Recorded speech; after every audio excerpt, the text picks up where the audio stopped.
Hey everyone, this is Elenbaas from Nightlight Astrology. Today we're going to take another look at Mars in the sign of Cancer, and I'm going to replay an episode that I did for you several years ago when Mars was traveling through Cancer, and I collected a number of very mundane, everyday stories that I was observing in the world around me. And I shared those stories, many of which were really absurd and kind of funny, as a way of highlighting how basic astrological transits can be. Sometimes a planet like Mars is retrograde in the sign of Cancer, and we're like, oh my God, we think that these huge things are going to happen. But actually, it's the small, mundane observations, it's the small, everyday stories that a transit is comprised of. And there's an opportunity for us, if we pay attention and gather those stories, to bring the mystery and magic of the cosmos into the smallest cracks of life. Cancer is a sign that was ruled by the moon, and the moon was the keeper of memory. The reason for that is that the moon was seen as a reflective light. And when you have a memory, it is a kind of reflection of an original, sort of like a copy. And so the moon was associated with things like nostalgia and memory, which were also crucial to things like devotion. You're devoted to something because you keep them in a constant state of remembrance. And so one of the approaches that I took to talking about Mars and Cancer several years ago was to note the sort of absurdity and the little funny ways that Mars can show up in the sign of Cancer and allow for us to create astrological memories and to develop a better practice of everyday stories and observance of stories. When we do that with a transit like Mars in Cancer, even if there's really big things that happen to us, it's that everyday keeping of memory and story that allows for astrology to permeate our lives in ways that are not just major and epic and massive and transformational and death and rebirth and all these kinds of things, but can actually show up in the more granular everyday things, right? So that's the point of this rewind episode, which I hope you will enjoy. Again, I've told you a few times this week, we're sort of getting back on a normal production schedule, which we will be in again next week. For now, enjoy these rewind episodes as we get set and we're sending out all of your rewards and fulfilling those Kickstarter pledges. Remember to like and subscribe, share your comments and thoughts and reflections as we go. You can find transcripts of any of these daily talks on the website. When you head over there, go to the live events page. You'll see that our webinar series resumes next week on Thursday night, January, 16th, 17th? I'm blanking. 16th. I'll be giving a talk on Saturn conjoining Neptune in Aries. You can join that webinar. If you can't make it, we give you the recording afterward. Check that out. You can register over there. Hope to see you there. And I hope you will enjoy this kind of fun storytelling episode that's really, I think, again, the benefit of an episode like this is, yes, there's major, massive things happening. Also, don't forget the little things and how important developing an astrological eye for story in our lives can be to really allow astrology to sort of permeate all the levels of our lives, not just big, epic, massive kinds of things. Okay, so enjoy this and we'll see you again soon. Bye. Hi everyone, this is Achyuta Bhava from Nightlight Astrology, and today I'm making a video to share with you some of my stories from Mars's journey through the sign of Cancer so far. I want to do this because the stories are really memorable and really illustrate or highlight some of the challenges and some of the blessings of this particular planetary placement. So hopefully you find it useful. But also I want to talk about astrological storytelling in general, why it's really important to document and keep track of your stories as a student of astrology, or even as someone who's just casually learning astrology or taking in astrological content. So we're going to do that first. After that, I want to demonstrate for you a few horary charts from my horary practice. My new horary course is also coming up in June, and I realized I haven't really taken the time to tell people what horary is, how it works, and so I'm going to show you two horary charts from my practice today.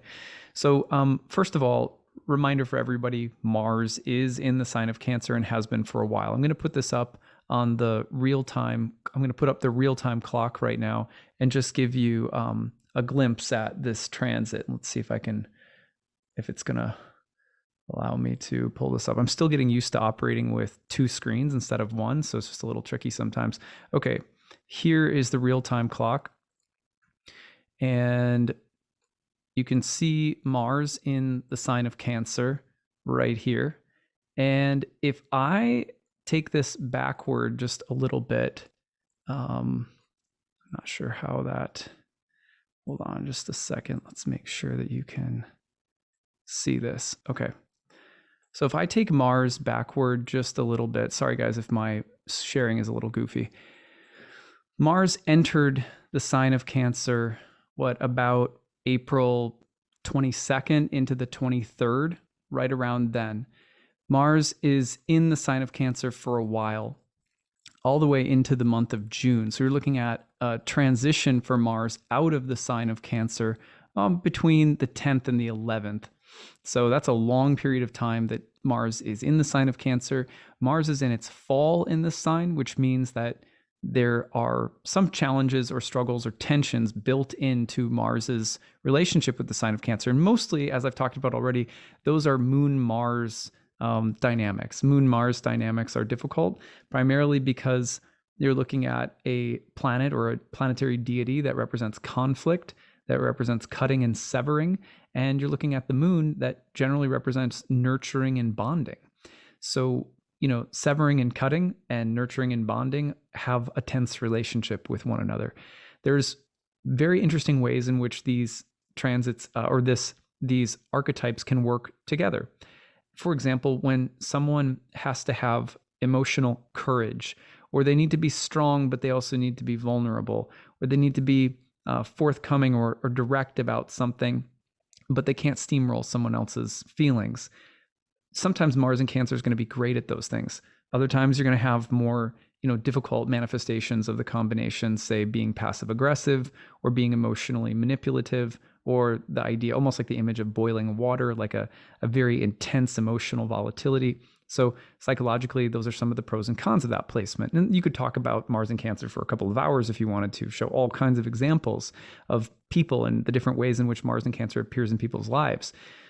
The other thing that's difficult is you often see things like domestic violence, problems in the family, just that sense of, I'm just going to tell you some of my stories. So I've been trying to just, every time that there are particular planetary placements that people all talk about, and oftentimes they get stereotyped in ways that aren't necessarily helpful, I like to take notes of my experiences, both the good and the bad, while the planet is transiting through that sign. I want to tell you my stories and then tell you why I think it's important that you do the same thing. And hopefully maybe you even have some stories that you could share as well, because I'd like to read and see what you guys have been experiencing. But okay, so my stories. Now remember, last time that Mars was in Cancer, I had a family member that almost died in like a tragic accident. There was a divorce in the family. And then there were like bee stings on my back. I burnt myself a couple of times, and I literally sliced. I still have a scar, which I will not show you. But the scar is in the shape of a crescent moon that I got from cutting myself with a knife. It's a small scar, but it's a crescent moon shaped scar that I got from cutting myself while cooking. Think about that for a second. So in all of those instances, there were hornets that were very, I don't remember what kind they were, but the kind that are very aggressive if you come near their nest. And it was outside when we had, two little girls. So in some ways, I felt glad that I got stung and they didn't. But it was I don't even remember how many times it was. It was like over 10 stings, 12, 13 stings, something like that. It was crazy. They were all over my back. And I literally screamed because it felt like there were like little things stabbing me. Really, it was like really crazy. So that played on so many of the themes: home, safety, protection, violence around the home, and so forth. There was one time earlier in my life, there was a water pipe that burst, and that was a Mars and Cancer dynamic. We had to have, it wasn't our place, it was the landlord had to take care of it. But so, you often will see things like that where there's this kind of destructive Mars element coming really close to that vulnerable Cancerian space of home or family or body, or the places where we feel a little, a little open, a little too open for Mars, So those were some of the challenging things that I experienced last time. On the other hand, there were like tremendous breakthroughs in family karma dynamics when those tragic things happened in my family: the accident, the divorce. This is extended family and so forth. Those experiences, as hard as they were, it's kind of like I don't know, when it's just like, just rip the Band-Aid off, you know, and it hurt, and it was disruptive to the kind of the nucleus of the family unit. But everyone started changing as a result of that. So many people in the surrounding family started making tough choices, but choices that needed to be made and that largely everyone seems supportive of. So I like to think of Mars in Cancer also as this emotional dynamism that can be painful but necessary, to confront things that are emotionally difficult but necessary. On the other hand, sometimes Mars in Cancer, you know, you've probably been in a relationship with someone who feels like they need to take an emotional stand, have a catharsis, a good cry, and a good fight like every day. You know, and that's where the Mars and Cancer piece can be like, okay, like maybe you're just addicted to emotional like intensity and drama, like that too, you know. So it could go either way.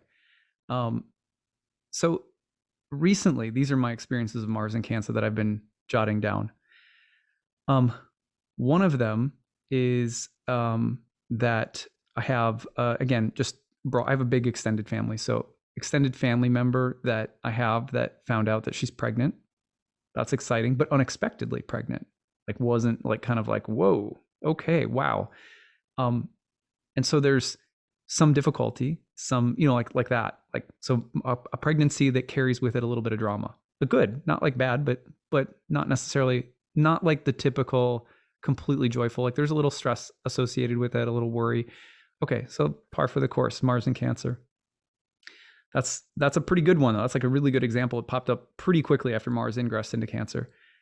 Then I had this incident where I was walking with a tray, and we had like a little family picnic, which occasionally, like if you ever have kids that are like really going out of their minds, like it's rainy, they don't know what to do, propose the idea of having a picnic in the most random place in your house, and that just solved everything. Oh my god, we're gonna go eat on a mat in this random room, like that's amazing, you know. So like, yeah, we've got you. We know you. My wife and I joke that we call them ninja moves. We like have ways of distracting our kids. So I'm carrying this tray, and the universe got the last laugh on this clumsy ninja, because I'm walking with this tray, and I hit my foot on the stairs. And in my defense, this is a new house, so I'm not used to this. I'm not used to the stairs, and I was just walking on them and really kind of thinking that it was my old stairs in the other house that we were in. So I tripped and I fell, and I literally landed on my face with a huge pile of broken glass. And so luckily I was okay, but I like really hurt my toe. So I'm like, I don't know if I broke it. I don't think I did, but it was like I was writhing in pain in a pile of glass with a hurt toe. And so it was funny because, you know, I'm writhing around in pain in a pile of glass, or I'm going to make my wife sound so bad. And I don't mean to, because she's the world's greatest person. But she was like, my glass. I was like, what about your husband? And then she's like, no, are you okay? You know, it's like, so anyway, this this fool broke some glasses, and that was manifestation number one. Number two, my daughter was brushing her teeth and playing with water. So it's very, you know, Mars and Cancer. I'm frolicking, and she was kind of so absurd, like trying to describe these things. She was doing like a kind of like she was like headbanging or something with her toothbrush and rocking out and having fun with the water in the sink. And she went to spit out her, you know, her toothpaste or whatever, and she slammed her head with her. It's so stupid. She slammed her head on the sink, like so she had a big knot on her head. I was like, oh my god. So that was Mars and Cancer number two. Thankfully, these are pretty, like, you know, pretty harmless. All right, so the next one, which is pretty bad. Yesterday, on the same finger that I got the crescent moon scar, I was trying to adjust something on this new desk that I have, and something was about to fall off my desk, and I had the same finger like in this little crevice trying to like loosen one of those whatever they're called, crescent, I don't know what they're called, little Allen wrench things that you put it together yourself. So it was like one of those little wrenches, and I was like in there trying to do this, and this thing was about to fall, and I went to like grab it, and I got my finger caught in this little hole and like ripped off a big piece of the side of my finger, trying to save and protect a piece of my equipment. So which is so Mars and Cancer, you can try to protect something and get hurt in the process. So, this is like classic where you'll see, I've had so many Mars and Cancer people over the course of my life end up being in the role of protector. Like they have vulnerable siblings that they grow up with having to protect because maybe one of their parents is ill or one of their parents is like missing in action. So they end up being like a protector and a defender, but it hurts them in the process. So it was like this little microcosm of that where I was trying to protect this little piece of equipment. It's a little fragile, and ended up like sacrificing my finger. And it happened right on top. Like my new scar is like another little crescent right above the other one. Like, okay. So yeah, it's like a little crescent moon thing. Anyway, so those are a few of my Mars and Cancer stories. The other one is that my daughter was getting into the bathtub, and I was warming the water. And my hot is not the same hot as my daughter's hot, if that makes sense. So she got in, and she didn't burn herself. Like it wasn't too hot enough to burn, but she just freaked the F out because the water was, the way that I do it is I'm kind of lazy because I'm like, oh, let's just put like just full jet hot and then full jet some cold, and it takes half the time. My wife, it's like Little House on the Prairie or something. She's like warming a kettle on the stove, and she'll take half an hour and do it the right way. And I'm just like, let's just So anyway, daughter freaked out because the water was too hot. It was too hot, but it wasn't like scalding. Like she didn't get a burn or anything, or anything like that. But she freaked out, and then my wife and I got into this big argument about taking your time and being sensitive and not, not bulldozing the kids with your impatience about filling the bathtub. And it was one of those like stupid fights. Like, I don't know if you guys are in relationships. Some of you are, I'm sure are. And there's fights that you have where they're relevant. They're meaningful. There's history, and then there's fights that are just stupid and stubborn and irrelevant. But they're somehow you feel like they're huge in the moment. So this was one of those. And we got over it. We're fine. But that was another Mars and Cancer moment. There were a few other things that happened that I won't go into because they're a little too private to share, but some challenging things that came up for my mom, like in her personal life, very Mars and Cancer. And yet in all of these circumstances, here's why I think it's so important to document this stuff and, like pay attention to it. These are all pretty, I'm sure in many ways, these are really benign stories compared to what some people are going through out there. So I don't mean to, just have a little woo-woo party and, pretend like people aren't really struggling with real things out there. But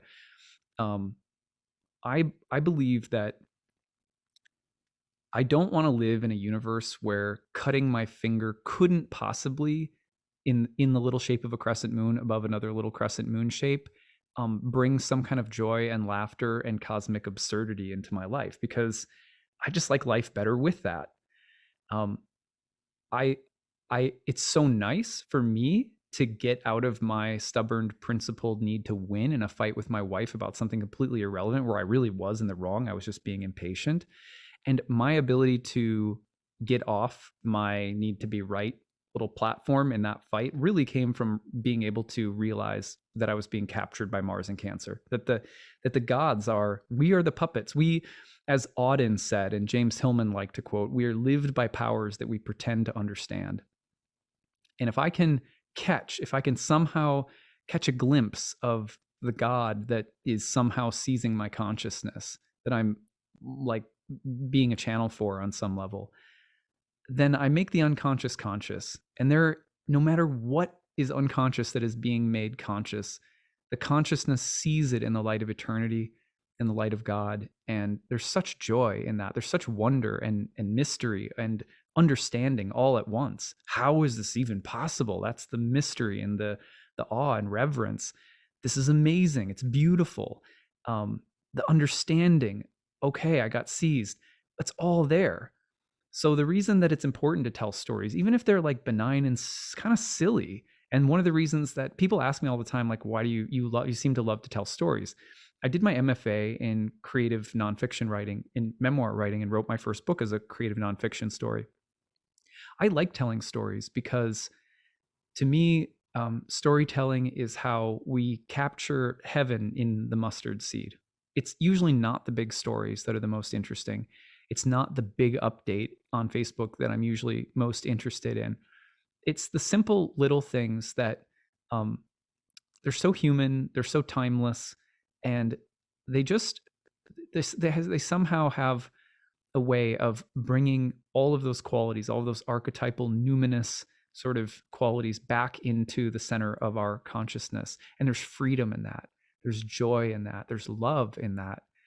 And so where else would we want to be? Where else?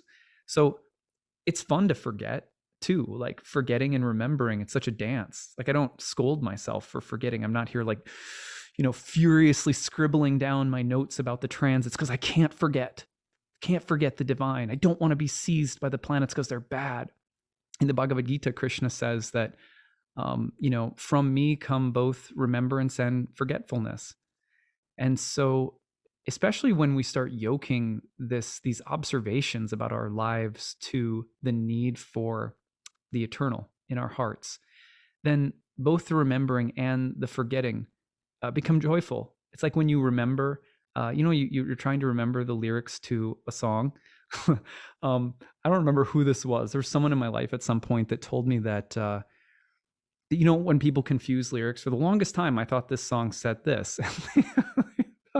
They thought that, and I don't remember where I heard this. Maybe I even saw it in a movie somewhere. I don't know. I swear to God, though, I think someone told me this at our yoga studio, that they thought that the words to Hold Me Closer, Tiny Dancer by Elton John, right? Were Hold Me Closer, Tony Danza.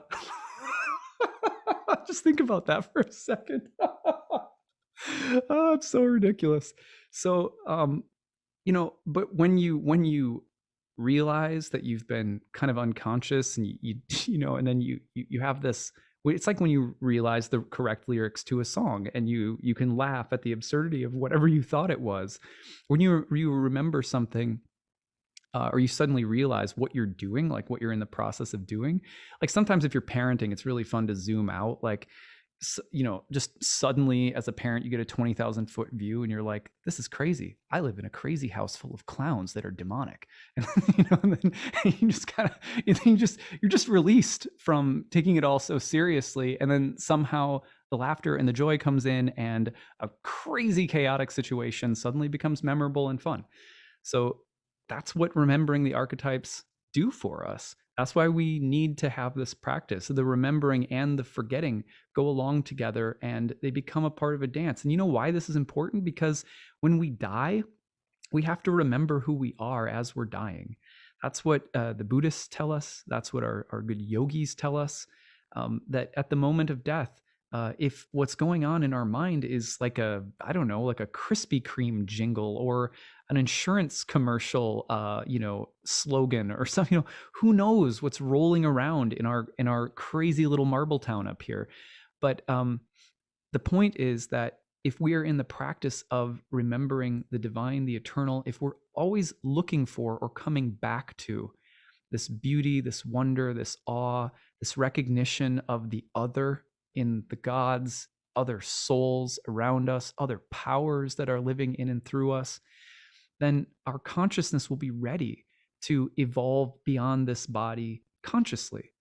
And that doesn't guarantee that we, avoid hell.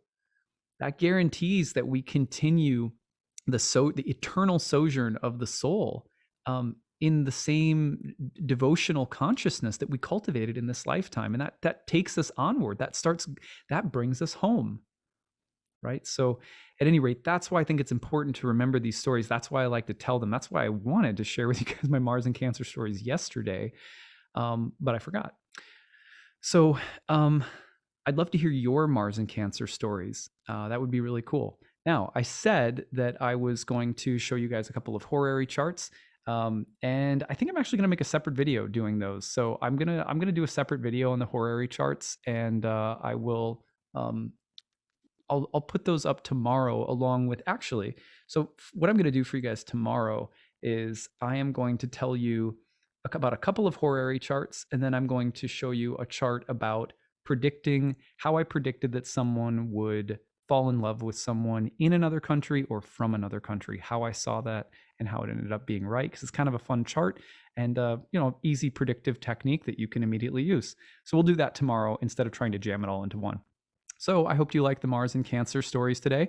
What are your Mars and Cancer stories? I'd really love to hear them. And what have been the positives and the negatives? I know that there's going to be some challenging ones. We know Mars and the Moon are a little challenging together, but let's hear some of the positive ones too. I can tell you honestly that these emotional breakthroughs that I've had have been really, really helpful. Like some of these challenges that have come up around family and all this stuff, there's obviously cut fingers and like that, but it's a beautiful transit as well, the way that we're provoked to move and change emotionally with this Mars and Cancer energy. All right, we'll see you guys tomorrow. Bye.